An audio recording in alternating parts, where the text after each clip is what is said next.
Hi everybody, welcome back to my channel. Today I'm going to walk you through how to write blog posts that actually rank on Google. And there are a few things and kind of tricks that I've learned along the way that make a huge difference in ranking your blog posts on Google. And there's, for example, one thing that I've recently been doing that takes me less than a minute to do, and it's actually made a lot of my blog posts rank #1 or very high on the first page of Google. And it's such a simple thing, but it makes a huge difference apparently. So I'm going to share that with you towards the end of the video, but let's go ahead and get started with exactly what to do to rank your blog posts on Google, the step-by-step process. First thing you should do is to grab my 12-month blog plan. It's a freebie for you, but it gives you a roadmap step-by-step how to grow your blog from zero, from nothing, to a proper business. So I will link that in the description box for you. But your next step would be to kind of figure out your topic really well. And the first thing you need for this is to really know your audience. You don't necessarily have to have this really specific niche in mind, but you do have to have a certain type of person that you're helping with your content,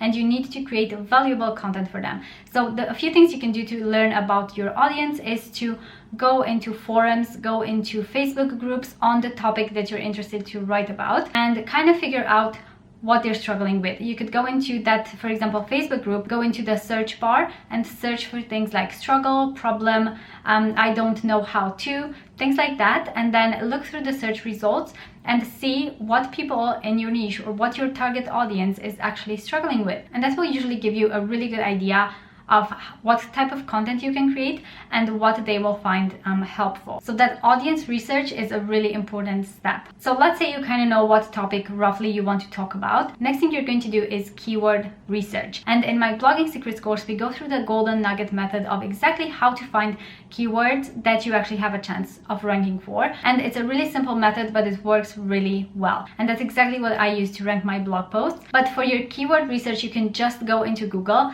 type in your topic, and for example, you can look at the suggestions that Google gives you when you start typing in. It will pop up a list of suggestions down below, so you can look through those to pick your topic. And another thing when you're doing this Google search is to look at people also ask. So once you type in your keyword, you press enter, and then you will have people also ask. It's this little section in Google results, and it shows a few questions that people have asked on the topic. Those questions can be so important in finding topics you can write about. So use those questions and write content on them. Again, we go through the golden nugget method in blogging secrets, but let's say you have found the keyword that you want to rank for. What do you do next when you're actually writing out your blog post to make sure that you have a chance of ranking for that keyword? Okay, so when you're writing out your blog post, I actually have an SEO checklist that you can use for this. There are a few things that you can include in your blog post to make sure that they actually rank. So I will link that down below in the description box. It's a free SEO checklist. It's just a blog post that you can use when you're writing out your posts. But here are a few things that you should have in mind. So you've got your keyword that you want to rank for. One example of this keyword, in case you don't know what I'm talking about, it can be something like toddler must-haves for 12 months old. I'm just saying that randomly, but that could be one keyword that you could write about. So that's just kind of an example of what you're looking for. And you have your keyword, so what you're going to do when you're typing out your post is to include that in your title of your blog post. You can include that in the URL, the link of your blog post. You can edit that when you're typing out in WordPress, for example. You can include that in your headings, the headings that you have on your blog. You can include that in the text, so you know, just the actual paragraphs that you write. I will say try to include it naturally. So if you've got this keyword, don't just spam it into your blog post, because that's not going to work with Google. Like, the algorithms these days are very smart, so if you're just spamming the blog post with your keyword, they're gonna know. So you do want to include it naturally in your content. Next thing that you're going to want to have is a hook at the beginning of your blog post. So the first line or the first few lines, they need to be interesting and captivating, because when someone clicks on your page, you want to pique their interest and, you know, have them want to read more and to actually read your blog post. The longer that they spend on your page reading that blog post, the better it will look in Google's eyes, and then they will favor your blog post more.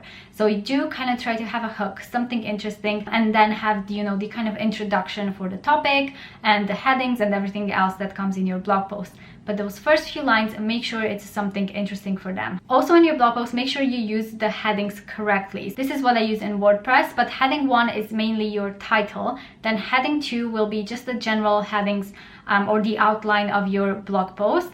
And then under those, you're going to use heading 3, heading 4, if you need kind of subheadings to that. But yeah, using your headings properly is really important for Google as well. And just as we mentioned, the people also ask section in Google when you're doing a Google search, use those questions. If they relate to the topic that you're writing on, use those questions, just copy paste them from the Google section there and put them in your blog post and answer them. And that question is going to be a heading, usually heading 2 or heading 3, depending on how you're structuring your blog post. And that's going to really boost your blog in search as well. Next thing you're going to want to do is to write long form content. You know, long gone are the days when you could write 200 words blog posts and actually rank in Google. It's no longer like that, and there's a bit more competition and people know how to write really valuable content out there. So you do need to make yours equally valuable or even more valuable in order to rank. And what is long form? So it's usually over 1,000 words. Some people will say over 2,000 words, and to be honest, a lot of my blog posts are 2,000 words plus, and it might feel like a lot, but I would rather spend more time on one really in-depth long form post than spend all that time in writing 5 small blog posts. And it's a much more valuable use of your time because you're going to write posts that actually rank and actually get you views. So instead of focusing on these little posts, just write one super valuable one, and that's going to do really well in Google. Another thing is when you add images to your blog post, make sure they are optimized. So not super large files that load really slowly and slow down your website. Make sure they are properly titled, meaning they sometimes include your keyword in the title of the images, like the title that you give them on your laptop. And this is one thing that also helps with SEO. And the thing that I mentioned in the beginning that takes me less than a minute to do and is actually super powerful in getting your blog posts to rank in Google. And this has actually gotten some of my older blog posts, I did this to them and they have started ranking when they weren't ranking before. So it's quite crazy, it's quite interesting to be honest. But what I do is I have started this YouTube channel and I make videos on topics that are very similar to the ones on my blog, sometimes even the same. So what I do is I write a blog post and I embed that video into the blog post, and it gives it a boost in SEO. I think it's because obviously Google will see that it's a more valuable post because it also has a video and it's just more info in there. So it has ranked my blog posts that have an embedded YouTube video, it has ranked them higher. So this is one thing that you can do really easily if you also have a YouTube channel to boost your rankings in Google as well. But yeah, I do hope you found this helpful. If you need further help, don't forget to grab my free 12-month blog plan. And if you need even more help, just kind of really hand-holding, I have the blogging secrets course as well. So yeah, I hope you guys are having a good day and I will see you in my next video. Bye guys!